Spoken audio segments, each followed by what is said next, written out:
ইয়া হাবিবাল্লাহ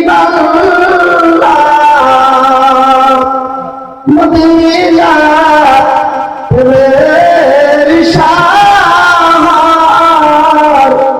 সেখানে আছে জান্নাতের নহর প্রাণ পুরিলে খোদা থাকে না ফরপি মদিনায় নিলেন না ইয়া নবী সালাম আলাইকা ইয়া রাসূল সালাম